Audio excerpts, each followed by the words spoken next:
O pessoal está entrando aí, mas vamos dar início à nossa aula de hoje, né? Oficialmente, bom dia a todos, né? Graça e a paz do Senhor Jesus. Estamos iniciando aí mais uma transmissão de uma EBD online, né? Nesse momento que estamos vivendo aí, que estamos impossibilitados, né, de nos dirigir ao templo, ou até por uma questão da Organização Mundial da Saúde, de se prevenir, que conhecimento de todos, e por isso nós estamos fazendo a nossa EBD online, né? Já estamos aí na nossa quarta semana que a EBD tem ocorrido online, então sejam todos bem-vindos à Primeira Igreja Batista em Jandira, a nossa EBD, né? Hoje, particularmente, quarto domingo do mês de abril, no calendário batista, nós comemoramos o dia da Escola Bíblica Dominical, né? E é bom ressaltar isso porque a escola bíblica ao longo dos anos ela tem sido um canal usado por Deus um grande instrumento, né, para a formação de pessoas, né? Na escola bíblica nós não temos um diploma, nós não temos uma graduação, né, não costumamos fazer isso, mas eu acho que o maior diploma e a maior graduação que poderíamos ter na escola bíblica é um caráter transformado por Cristo, né? O caráter de Cristo em nós. Acho que esse é o maior prêmio daquele que se dispõe a estudar e querer aprender um pouco mais da palavra de Deus, ter o caráter de Cristo formado nele. E ao longo dos anos a escola bíblica ela tem feito isso, né? Não somente um canal de conhecimento, de transmitir um conhecimento, mas sim pessoas que conhecem para ser transformadas, né? Ou que através do conhecimento adquirido são transformadas pelo Senhor, né? E que nós possamos continuar firme com esse propósito. Sempre falo, né? Quem está comigo aí na EBD, algumas pessoas já me ouviram dizer isso, a gente não precisa ter medo de mudar métodos para a EBD, né? Formato, estilo de aula, a dinâmica. O que a gente não pode nunca perder é a essência da escola bíblica, que é ensinar e transmitir a palavra do Senhor, né? Que seja além do domingo, né? Que seja um tempo que a gente realmente possa se dispor a aprender do Senhor. E ao longo dos anos, né, nós temos feito isso aí como igreja, e é uma grande alegria, um grande privilégio, e é uma grande missão e bênção do Senhor poder fazer parte desse momento aí na PIB de Jandira, à frente da nossa escola bíblica dominical. Então que a gente continue firme e com o coração disposto sempre a aprender do Senhor. Amém?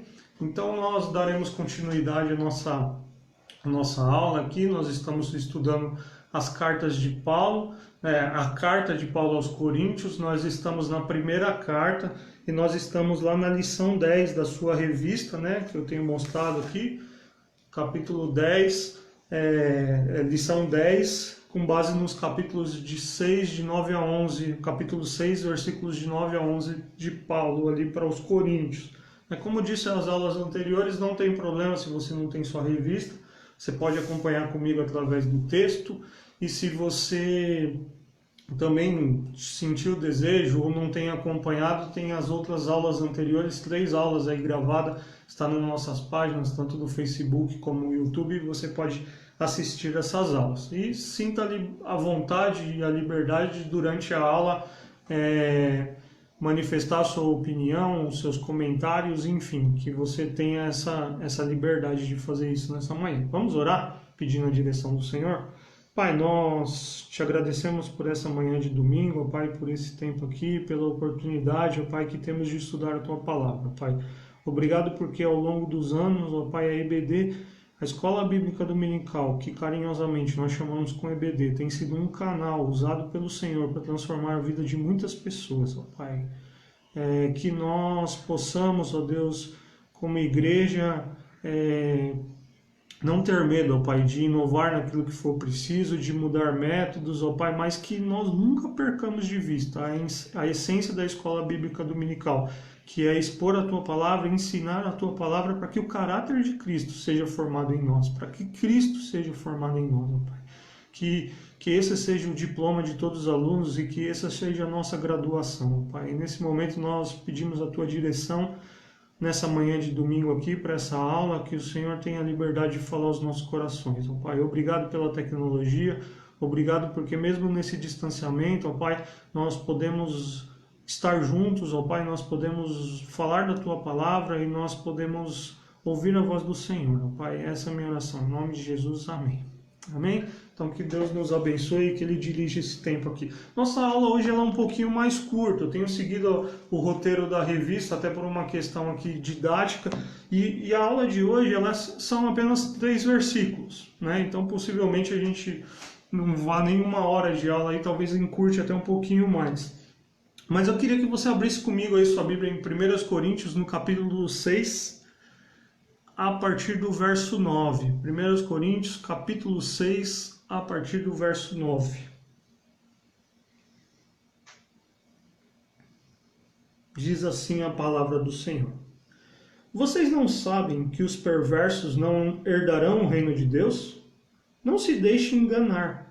Nem imorais, nem idólatras, nem adúlteros, nem homossexuais, passivos ou ativos, nem ladrões, nem avarentos, nem alcoólatras, nem caluniadores, nem trapaceiros herdarão o reino de Deus.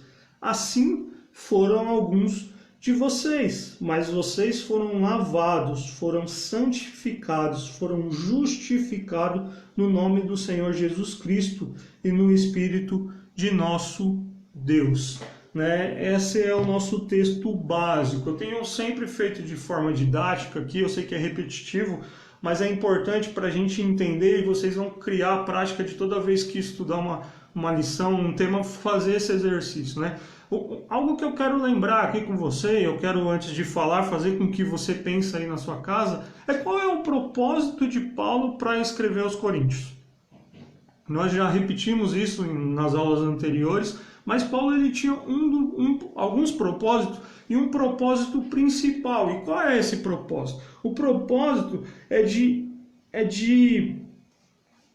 o propósito de Paulo, né, retomando aqui meu raciocínio fugiu, é de escrever para tratar os problemas da igreja acerca de informações que ele havia recebido anteriormente. Então Paulo recebeu informações de diversas fontes sobre os problemas da igreja e ele escreve, então, com um dos propósitos de tratar esse problema. Né? E aí nós, ao longo da aula, temos falado, e eu queria que você vai exercitar isso e talvez vai até decorar isso, mas as cartas ou os livros da Bíblia, ele tem um esboço geral, né? Uma forma meio que didática da gente poder ilustrar o conteúdo daquele livro. E eu tenho dito que Coríntios, né, eu tenho dito com base naquilo que eu pesquisei, que eu já estudei, que Coríntios ele também tem as suas particularidades e a sua estrutura em termos de esboço. Então, quando a gente fala de Coríntios, a gente tem que pensar que 1 Coríntios, do capítulo 1, do verso 1 ao verso 9, Paulo, numa estrutura de carta, ele está saudando a igreja e ele está identificando os seus destinatários. E aí nós vimos que esse texto de Coríntios ele tem algumas grandes seções, ou seja, são alguns grandes tópicos que Paulo vai trabalhar com a igreja. E nós vimos então que do 1 a 10 até o 4, 21, Paulo ele vai tratar dos problemas das divisões da igreja. Lembra que nós já dissemos algumas vezes que alguns ali afirmavam ser de Paulo, outro de Apolo, outro de Pedro, e eles tinham um orgulho e eles tinham eles tinham tanta força em dizer que eram daquelas pessoas que de fato eles faziam aquilo e tinham um orgulho que esses servos do Senhor não tinham tido enquanto serviram a eles. Então Paulo ele trata dessa questão das divisões, desses problemas, e Paulo vai ressaltar nesses versos o problema de perder a centralidade de Cristo na mensagem, né? O problema de não seguir o exemplo de Cristo, o problema de não olhar para eles como um servo do Senhor, usados como instrumento para aquilo que Deus estava construindo através deles, né? Então Paulo trata sobre isso. E aí nós vimos que há uma segunda grande divisão nessa carta. Então tem a saudação, nós temos os problemas das divisões, e nós temos uma segunda grande divisão que é a desordem na igreja. Uma desordem tanto moral quanto ética. E aí nós falamos, há 2 aulas atrás, o problema da disciplina na igreja, né? Então Paulo ele tem informações ali que um membro da igreja, um homem, estava tendo relações sexuais com a mulher do seu pai, ou seja, que não era sua mãe, sua madrasta, e Paulo trata aquilo de uma forma indignada, como que eles se orgulhavam daquilo e eles não disciplinavam aquele homem. Então Paulo ele dá todas as diretrizes ali para como eles deveriam agir para aquela situação. Então nós falamos um pouquinho sobre isso, né? A aula passada nós falamos sobre o problema o tema da aula era o processos no tribunal, o problema das causas jurídicas diante de juízes não cristãos. E nós vimos então que os crentes, eles levavam seus problemas internos e seus relacionamentos feridos para resolvê-lo fora da igreja.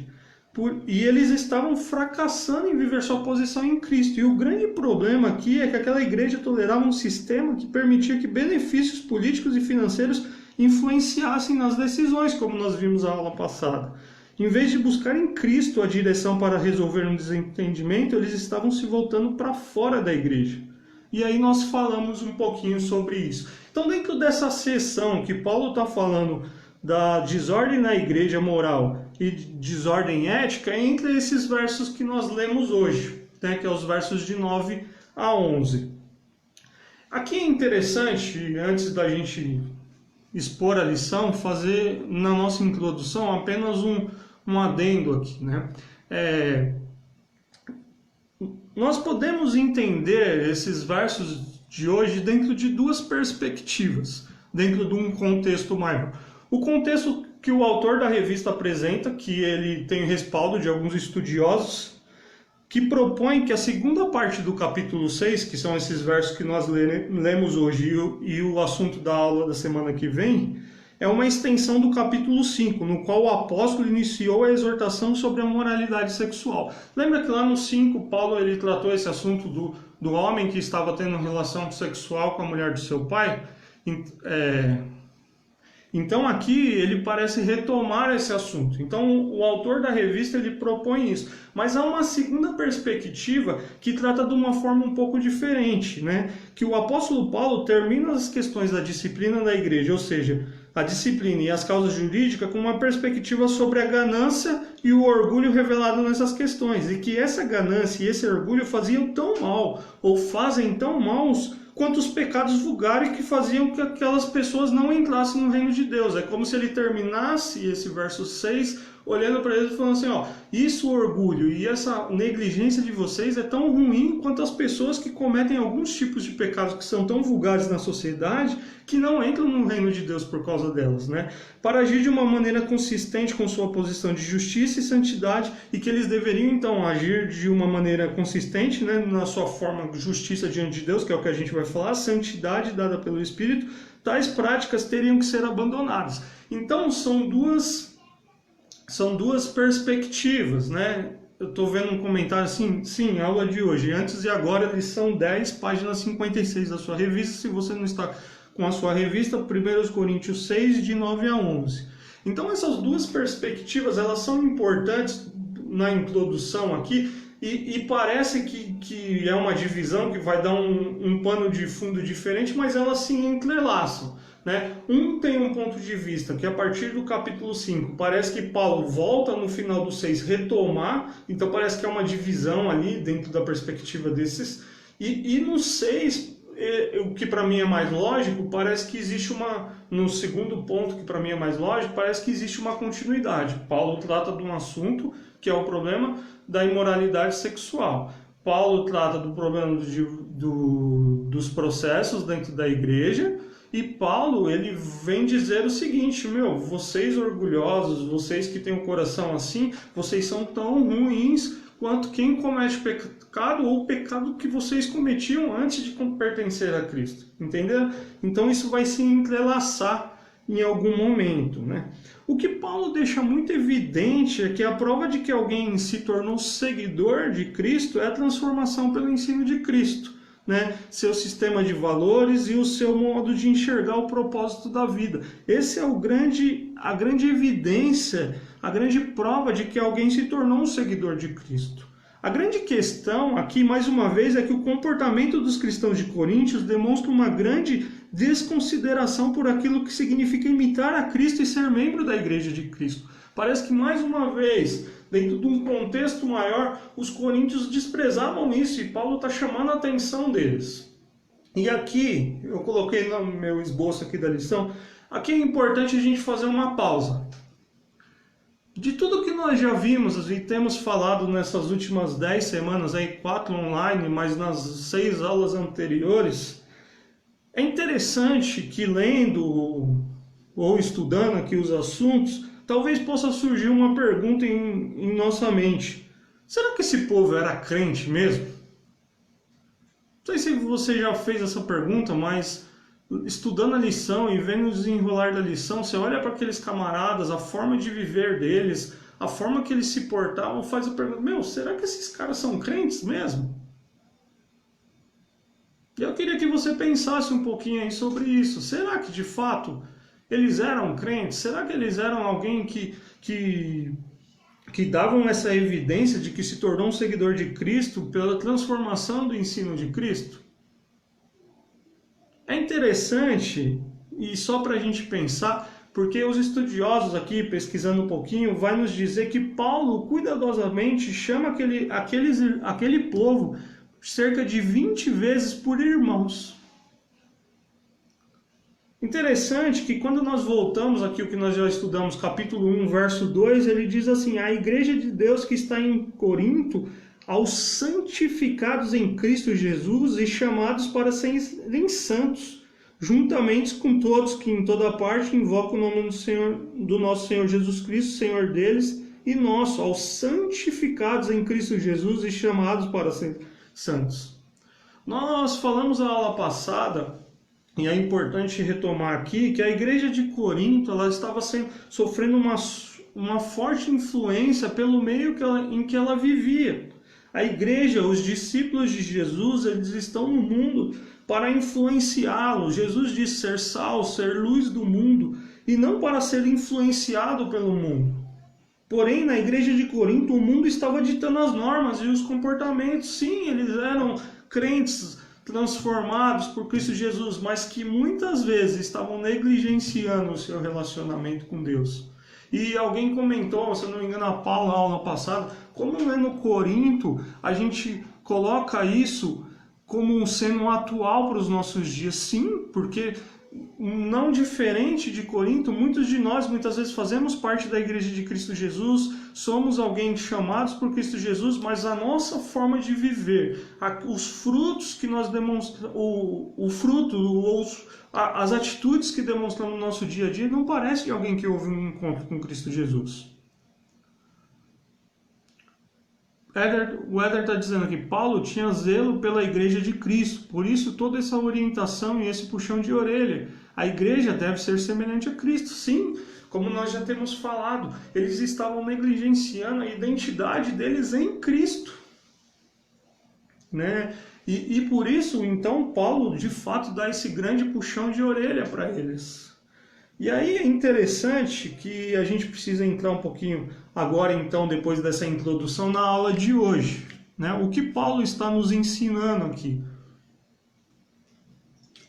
O que Paulo está ensinando para a igreja de Corinto aqui, né? Se você for para a sua revista, você que tem, se você não tem, você vai me ouvir dizendo, o autor ele faz uma divisão que eu achei interessante dentro da perspectiva do texto. Ele chama do tópico 1 de antes e no tópico 2 de agora, né? Quem eles eram antes de Cristo e quem eles são agora que estão em Cristo, né? E o autor, então, ele nos chama a atenção para isso. Então, ele chama a atenção, ele começa aqui chamando a atenção para quem eles eram antes, né? O que eles tinham. E aí o verso 9 vai dizer, vocês não sabem que os perversos não herdarão o reino de Deus? Não se deixem enganar, né? Nem idólatra, nem imorais, nem idólatras, nem adúlteros, nem homossexuais, passivos ou ativos, nem ladrões, nem avarentos, nem alcoólatras, nem caluniadores, nem trapaceiros herdarão o reino de Deus. Talvez na sua versão vocês não sabem que os perversos ou os injustos não herdarão o reino de Deus.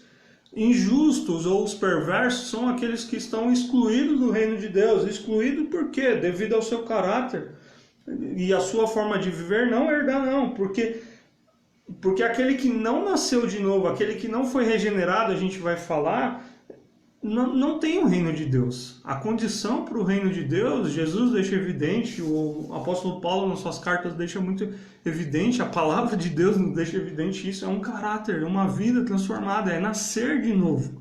Se você voltar comigo lá para João, volta alguns livros aí da sua Bíblia, você vai ver que Jesus ele tem um encontro ali com um homem chamado Nicodemos, e no verso 1, a partir do verso 1, diz assim, ó, João capítulo 3, verso 1. Havia um fariseu chamado Nicodemos, uma autoridade entre os judeus.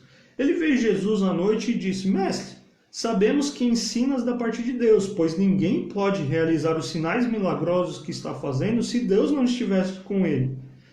Em resposta, Jesus declarou, digo-lhe a verdade, ninguém pode ver o reino de Deus se não nascer de novo. A condição para ver o reino de Deus, a condição para entrar no reino de Deus é nascer de novo. Perguntou Nicodemos, como alguém pode nascer sendo velho? É claro que não pode entrar pela segunda vez no ventre da sua mãe e renascer. Respondeu Jesus, digo-lhe a verdade, ninguém pode entrar no reino de Deus se não nascer da água e do Espírito. O que nasce da carne é carne, mas o que nasce do Espírito é Espírito. É necessário nascer de novo para herdar o reino de Deus, né? Eu vou falar um pouquinho sobre isso no próximo tópico, mas Paulo deixa evidente que certas ações e atitudes não têm lugar no reino de Deus. E Paulo, então, ele começa a descrever uma lista dessas práticas condenáveis que caracterizavam aquela sociedade e a própria condição dos coríntios. Então Paulo vai dizer que há comportamentos que são incompatíveis com o reino de Deus. E quais são eles? Ele vai dar alguns exemplos para nós. E ele vai dizer, os impuros, né? Ou em outra versão aqui, os imorais. São aqueles que não são casados, mas que têm uma vida sexual ativa, né? São os fornicadores, que Paulo chama lá em 1 Coríntios 5:1. A gente vai vendo isso a construção da carta, mas são aqueles que têm uma vida sexual e uma práticas sexuais viciosas. Na verdade, assim, voltando, só corrigindo o que eu falei, Paulo ele coloca uma divisão aqui de práticas sexuais viciosas e ele começa a chamar dos impuros, ou seja, são aqueles que têm uma compulsão sexual, uma vida sexual fora do padrão que Deus estabeleceu na sua palavra, né? E os idólatras, né? Você vai ver aqui, ó, nem imorais nem idólatras, referência aos que praticavam a imoralidade sexual permitida pelo pagão de culto corinto. Lembra que a gente já falou e já contextualizou como a cidade vivia, como eles tinham aquela idolatria a perversidade sexual era uma forma de culto dentro do contexto deles, né? Os adúlteros, aqueles que têm casos extraconjugal, os efeminados ou sodomitas, ou na outra versão os homossexuais, os que deixam usar de modo antinatural, né? Distorções sexuais que predominavam entre os gregos e os romanos, e o apóstolo Paulo não queria que os cristãos se assemelhassem aos que praticavam isso. Então Paulo ele começa a elencar algumas coisas, comportamentos que são incompatíveis com o reino de Deus.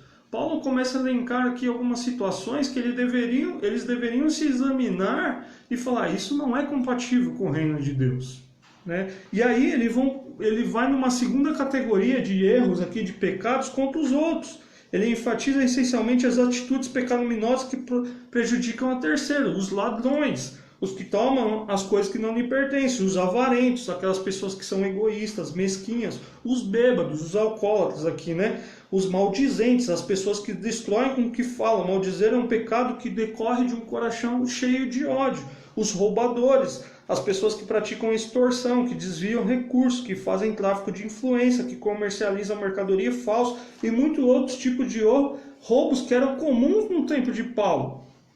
E Paulo coloca, eu acelerei um pouquinho aqui, mas é porque esses tópicos, esses exemplos, é onde Paulo frisa e diz assim, ó, isso aqui não deve, é incompatível, são comportamentos incompatíveis com aqueles que foram transformados e que agora pertencem ao reino de Deus.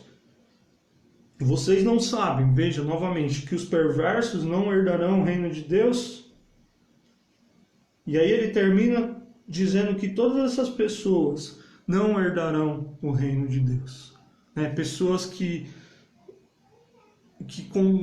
compartilham dessa vida com uma característica onde não é nascido do Espírito, mas que são coisas da carne. Lógico que Paulo aqui ele não tem como intenção esgotar todos os temas, né?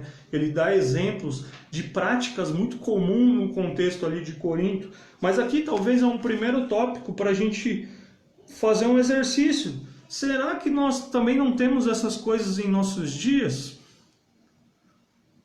Será que nós também não vivemos... Alguns de nós, antes de entrarmos na igreja, antes de entrarmos no reino de Deus, fazemos parte dessa grande família, não vivíamos dessa forma?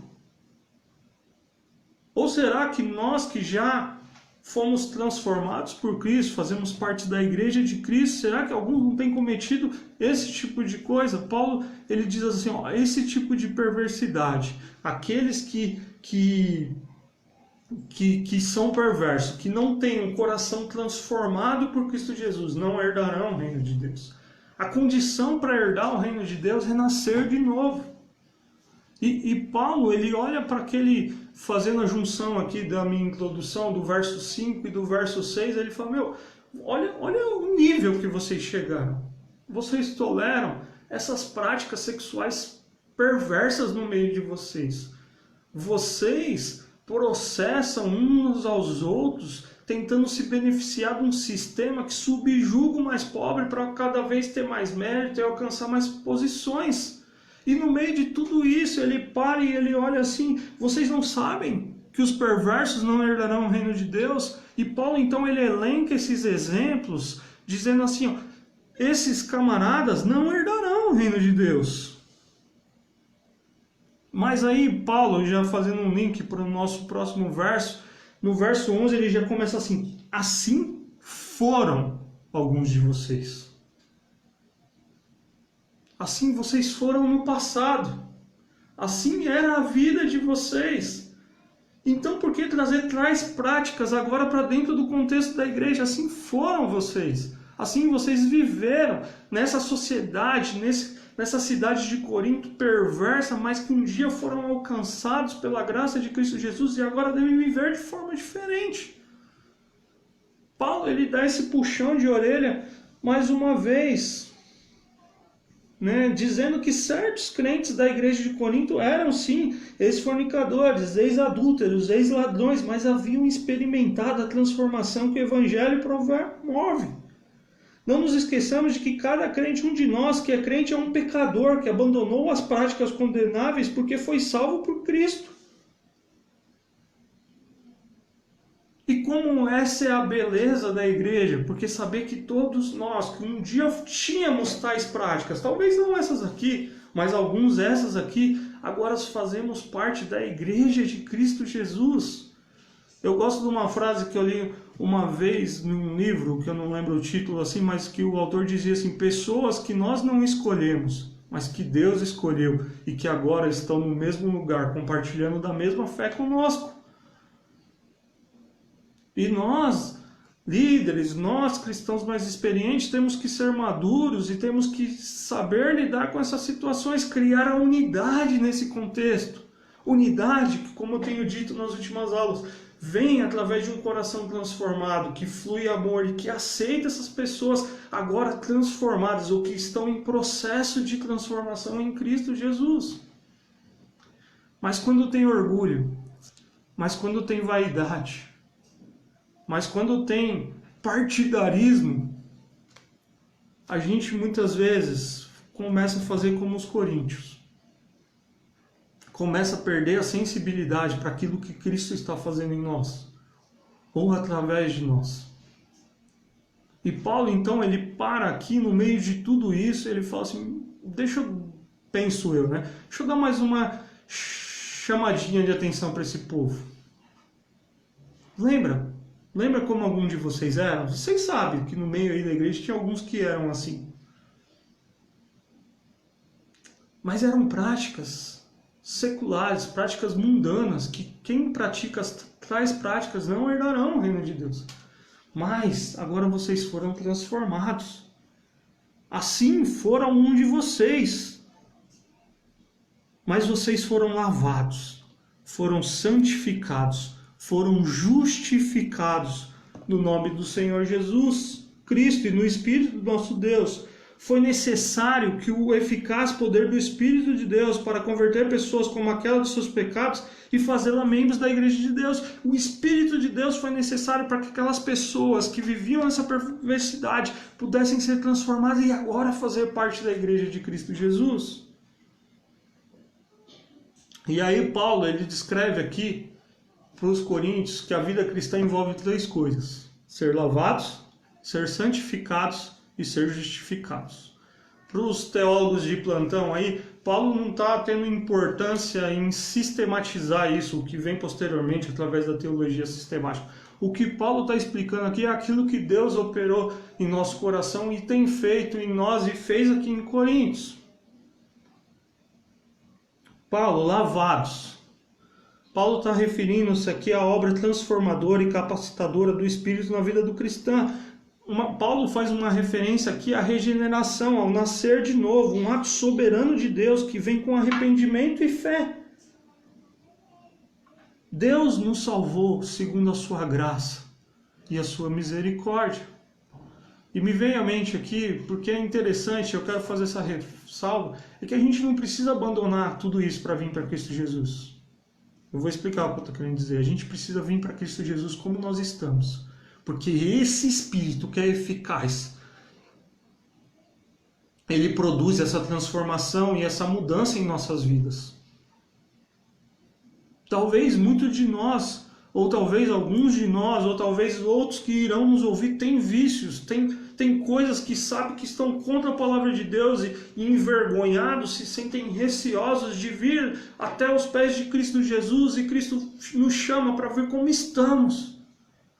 Porque é o Espírito dele que é eficaz para transformar aqueles que estão mortos em pessoas vivas. Aqueles que viviam em seus pecados e delitos em pessoas santificadas. É ele que opera isso em nós. E como é lindo Paulo ver no meio de tudo isso, lembrando eles disso. Vocês foram lavados. Vocês nasceram de novo. Isso é um ato soberano de Deus, que ele fez através do arrependimento e da fé de vocês. Vocês nasceram de novo. Vocês foram santificados. Vocês agora têm um novo comportamento. Ser santificado é ser tornado santo no interior, é ser capaz de, sob o poder do Espírito, ter uma vida justa exteriormente. Antes de ser salvo por Cristo, o homem não tem condição de ter uma vida santa. É o Espírito de Deus que produz a nova vida, que produz essa santificação. Eu gosto de pensar que santificação é ser separado por Deus e para Deus. É o que Deus faz em mim e em você. É o Espírito dele que produz isso em nós. Nós somos participantes, nós nos submetemos. Nós vivemos de acordo com a tua palavra, mas quem produz é o Espírito Santo. Então vocês foram lavados, vocês nasceram de novo, vocês foram separados por Deus e para Deus, e é o que a santificação é o que Deus tem feito e deveria estar fazendo em vocês. E vocês foram justificados. Paulo usa o termo aqui, aquele que se refere no qual pela morte de Cristo vocês foram justos, ou seja, estão livres de culpa, livres de condenação. O ato soberano de Deus de declarar você livre de culpa. Enquanto na santificação é o que Deus faz em você, a justificação é o que Deus fez por você. Todos nós, independente de ter cometido isso ou outros pecados, pecado é um princípio de morte, separação, que torna tudo e a todos passíveis de corrupção. Então, independente do que você tenha feito, somente o Espírito eficaz de Cristo Jesus na nossa vida, para converter pessoas como nós, eu e você, em membros da Igreja de Cristo Jesus, lavados, santificados, regenerados, aqueles que nasceram de novo, aqueles separados por Deus e para Deus, e aqueles que estão livres de culpa e de condenação em Cristo Jesus. E Paulo fala isso para uma igreja perversa, para uma igreja onde o secularismo estava dentro dela, onde as práticas do mundo estavam dentro dela. E Paulo fala isso para nós, ouvindo isso hoje. Vocês lembrem-se sempre, vocês serão separados por Deus, para Deus, lavados, regenerados, santificados, justificados, para viver para a glória de Deus. O agente, aquele que confere poder, a lavagem, santificação e justificação é o Espírito de Deus. É o Espírito que comunica a presença de Deus, revelando o seu caráter através de nós, quem Ele é, e capacitando o seu povo a fim de que se conforme a um estilo de vida que revele o caráter de Deus. É o Espírito de Deus que faz isso em nós. Olha o que Paulo diz: assim foram alguns de vocês, mas vocês foram lavados, foram santificados, foram justificados no nome do Senhor Jesus Cristo e no Espírito do nosso Deus. Como é lindo, porque isso nos faz, lindo no bom sentido da palavra, mas num primeiro momento nos dá vergonha na nossa condição. Mas é lindo pensar em que nós somos eficazes, nós não podemos, mas em Cristo Jesus, pelo Espírito de Deus, Ele pode fazer pessoas que viveram da forma mais perversa do mundo, estar na igreja dele e viver como uma grande família.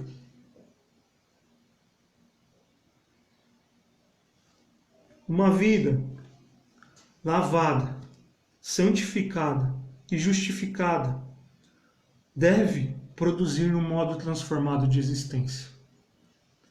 E aqui para mim é uma grande questão que Paulo chega e fala assim, ó, aqueles que foram lavados, santificados, justificados, eles devem viver essa transformação, devem produzir uma nova vida, um novo amor. Problema da igreja de Corinto, o amor. Uma nova compreensão espiritual, problema da igreja de Corinto, a centralidade de Cristo. Uma nova atitude para com o pecado, problema da igreja de Corinto, tolerância do pecado. Um coração inclinado e disposto a obedecer a Deus. Aqueles que foram alcançados, lavados, santificados e justificados deve produzir um modo transformado de existência. Vou repetir, um novo amor, uma nova compreensão espiritual, uma nova atitude para com o pecado, um coração inclinado e disposto a obedecer a Deus. Essa lição ela é curta, mas ela é uma lição que talvez muito mais que aula é um momento de que daquilo que nós vimos até aqui, é Deus, através da sua palavra, olhando para nós e falar, poxa, você foi lavado, você foi justificado, e você foi santificado. E talvez tudo isso que eu fiz em você, e aquilo que eu tenho produzido em você, pela sua própria desobediência, pela sua própria falta de compreensão, você tem sido duro em experimentar essa transformação que eu tenho feito e que eu quero fazer em você. Porque é muito fácil a gente olhar para a igreja de Corinto, 55 depois de Cristo, e dizer, é Paulo falando com Corinto. E é tão bom quando a gente começa a olhar para o texto, e eu gosto disso, de didaticamente esmiuçar ele, e a gente começa a falar, não é Paulo falando para Corinto. É Paulo falando para Corinto, mas é Deus falando com nós através de Paulo hoje. Porque talvez algumas coisas só mudaram o nome, só mudaram a forma de ser feita, ou outras nem mudaram. Mas é aquilo que está dentro de um coração pecador. Paulo, escrevendo aos Romanos, ele vai dizer isso, não importa, e eu acho linda essa construção que ele faz. Não importa se você é judeu, não importa se você é gentil, ou não importa se você é um cara que cumpre a lei certinho. Todos pecaram e precisam da glória de Deus. Esse mesmo Paulo vai dizer, não há um justo sequer. Todos carecem de nascer de novo, nascer do Espírito, nascer em Cristo Jesus. Era inaceitável que alguns crentes de Corinto tivessem atitudes e comportamentos semelhantes a daqueles que estão fora do reino de Deus. Era inaceitável isso para Paulo. Que o comportamento continue igual àqueles que estão fora do reino de Deus. A vida do cristão verdadeiro deve dar provas da obra transformadora de Cristo. O Evangelho precisa transformar inteiramente o nosso modo de entender a vida e de viver. Se isso não tem ocorrido, a gente tem vivido um grande problema no nosso Evangelho. A gente precisa refletir sobre isso. Tem muita gente, antes de entrar no... Mas eu deixei uma pergunta aqui. Meus irmãos, isso tem que ser diferente hoje? O Evangelho, assim como a vida do cristão verdadeiro lá, deveria dar prova da obra transformadora de Cristo, o Evangelho precisa transformar inteiramente o nosso modo de entender a vida e de viver. Isso tem que ser diferente hoje? Obviamente que não. Tem muita gente que gosta, que simpatiza com a igreja, que gosta da Bíblia, desgostar e entender o Evangelho, que pode até ser membro de uma igreja, mas que necessariamente não foi impactada, salva e transformada pelo Evangelho. O Evangelho é uma pessoa, o Evangelho é Jesus Cristo, e ser um discípulo de Jesus implica em transformação.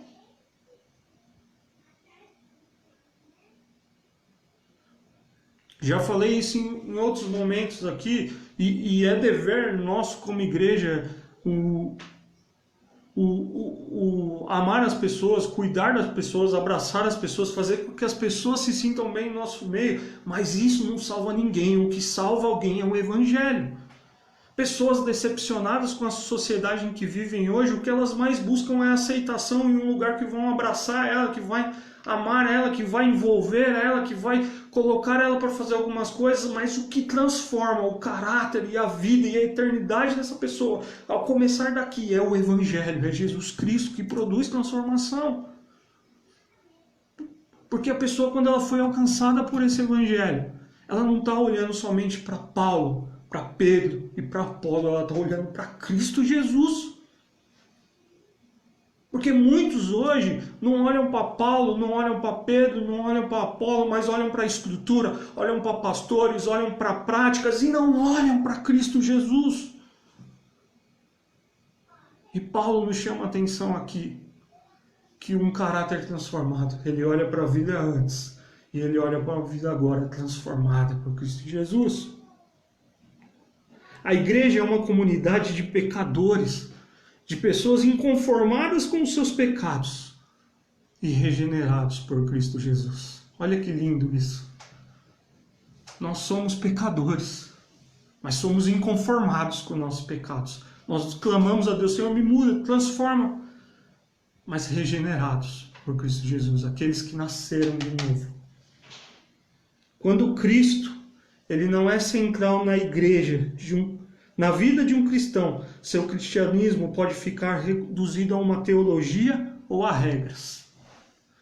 Quando Cristo, ele não é o centro da vida de um cristão, seu cristianismo pode ficar reduzido a teologia ou a regras. Por isso que muitas vezes as pessoas gostam muito mais de um argumento, de uma boa discussão teológica, não que eu acho que isso não faça parte, ou de práticas, do que um evangelho formador. Elas gostam muito mais dos livros que leem, de discutir a autoria dos textos, a crítica textual sobre um texto bíblico, do que um evangelho que transforma o homem do coração e faz com que ele nasça de novo. O Éder nos lembra aqui, né, Éder, muito bem lembrado, 2 Coríntios 5:20, se eu não me engano. Se alguém está em Cristo, é nova criatura, tudo se fez novo. É nova criação, nasceu de Deus, é criação espiritual. Algo que eu e você não pode fazer, mas o Espírito de Deus pode fazer. Se Cristo não for central em nosso coração, alguma coisa será. No caso de Corinto, era orgulho, vaidade e libertinagem. E no nosso caso, se Cristo não for o centro, do meio do seu coração, alguma outra coisa será. Talvez até boas coisas. Vou dizer minha família e tal. Não é que não é o centro, mas será que Cristo é o centro? No caso ali de Corinto, era muito evidente o que Paulo nos ensina daqui. Orgulho, vaidade e libertinagem era o centro daqueles corações. E Paulo chama a atenção ao centro é Cristo Jesus, aquele que transformou o coração de vocês. Se Cristo não for central em nosso coração, alguma coisa será. Parece que na igreja de Corinto não existia lugar para Cristo. Eles viviam um cristianismo mascarado, talvez por um ativismo, talvez por um legalismo ou por um formalismo. Eles mascaravam o cristianismo dele pelas práticas em que eles estavam vivendo. A Silvia está nos dizendo aqui, né? Olhando para o Senhor Jesus Cristo, sempre e jamais seremos confundidos. Sim, é o nosso alvo, olhar para Cristo Jesus. 3 versos, mas que profundidade, né? Vocês não sabem que os perversos não herdarão o reino de Deus? E aí Paulo, não se deixe enganar, e começa a elencar. Assim foram alguns de vocês, mas vocês foram lavados, foram santificados, foram justificados no nome do Senhor Jesus Cristo e no Espírito do nosso Deus. E aqui é interessante, né? Porque se você ler o verso 12, já fazendo a introdução da aula da semana que vem, que não é nosso objetivo hoje, olha o que Paulo diz lá. Tudo me é permitido, mas nem tudo me convém. Tudo me é permitido, mas eu não deixarei que nada me domine. Verso muito citado nos nossos dias, né? Mas olha o contexto que Paulo está dizendo isso.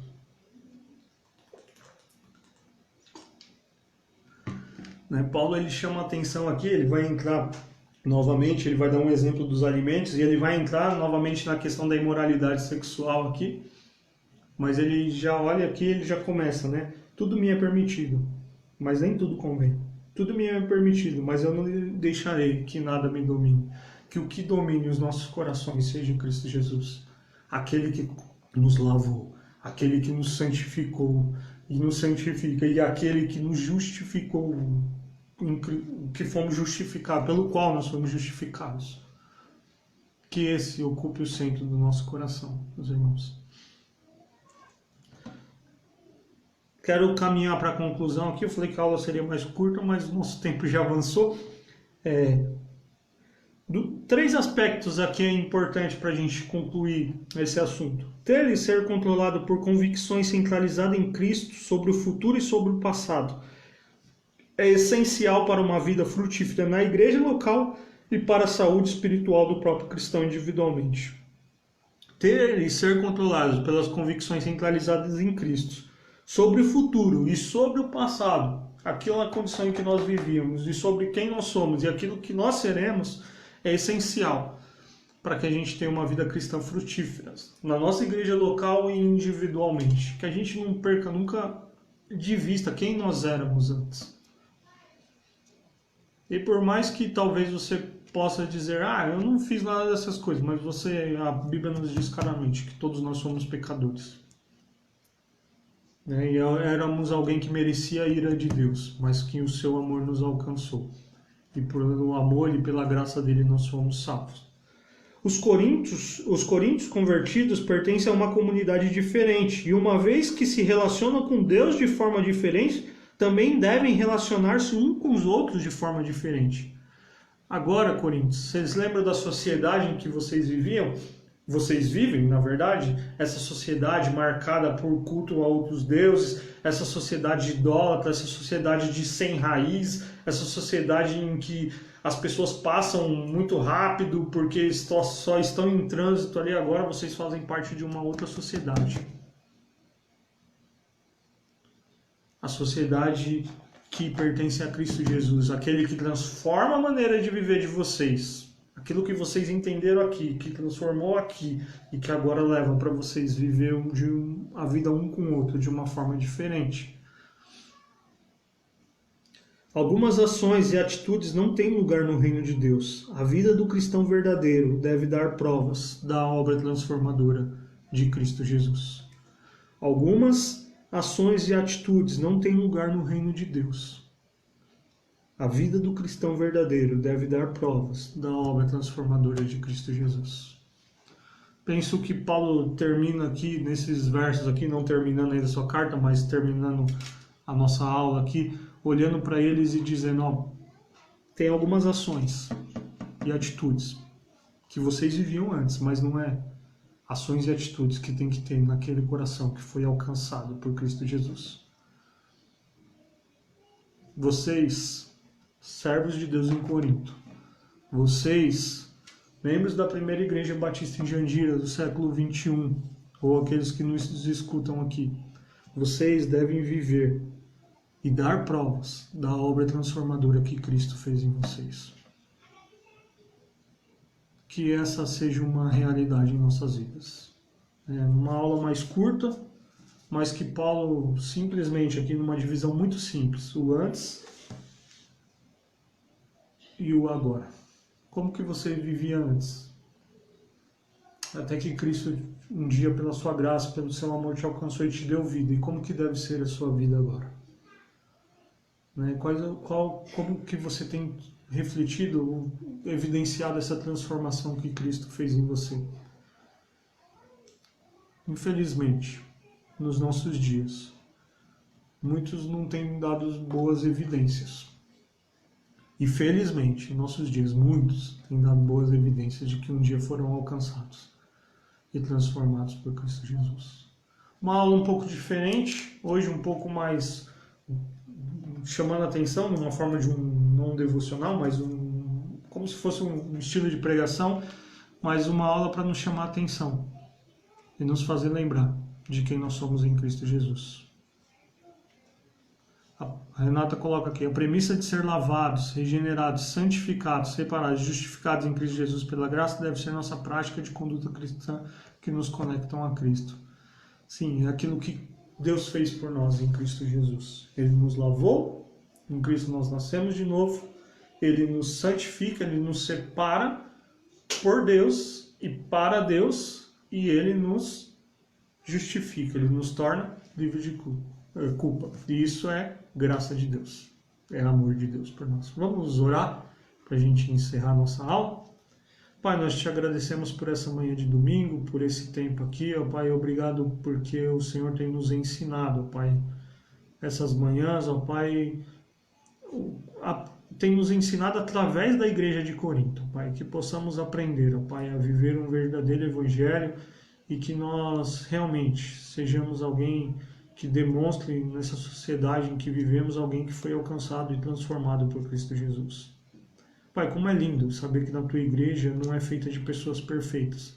Pessoas que talvez já tiveram um passado aos nossos olhos, dentro de um contexto da nossa sociedade, muito perverso, mas que um dia o seu evangelho alcançou, Pai. E independente que dentro dessas nossas categorias de perversidade, Pai, o Senhor também nos alcançou porque todos nós pecamos e um dia pela Tua graça e pelo Teu amor nós entendemos isso, que nós merecíamos o castigo, nós merecíamos a ira do Senhor, nós merecíamos ficar separados do Senhor, mas o Senhor na Sua graça e na sua boa notícia, no Seu amor, o Senhor nos alcançou, nos dando vida, Pai. Vida essa que tem que ser vivida aqui sim nos dias em que vivemos, ó Pai. Uma vida que demonstra um caráter transformado nos nossos trabalhos, nos nossos estudos, na nossa família, na igreja em que vivemos, em todo lugar por onde andarmos, ó Pai. Para que um dia nós estejamos na eternidade com o Senhor, desfrutando da Tua presença, Pai.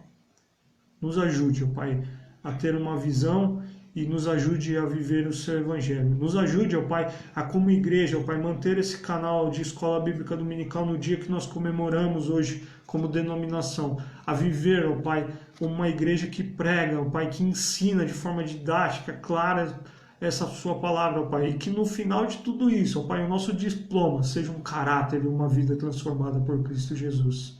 Que Deus nos abençoe, o Senhor nos abençoe e nos ajude, ó Pai. Essa é a minha oração em nome de Jesus. Amém. Amém? Que Deus te abençoe, né? Obrigado mais uma vez aí pela sua presença, por estar com você aí na sua casa, né? E você comigo aqui na minha casa. Que em breve, se Deus assim permitir, possamos estar juntos novamente, né? Presencialmente, mas como tenho sido grato a Deus por esse canal que nos aproxima, né? E que realmente a gente vive esse evangelho que transforma e que tem nos transformado cada dia. Um bom domingo para você, um bom almoço e que Deus te abençoe. E às 18h30 estaremos juntos novamente para celebrarmos ao Senhor, nosso Deus, aquele que nos salvou, aquele que nos lavou, nos santificou e nos justificou para a glória dele. Amém? Deus te abençoe e um grande abraço.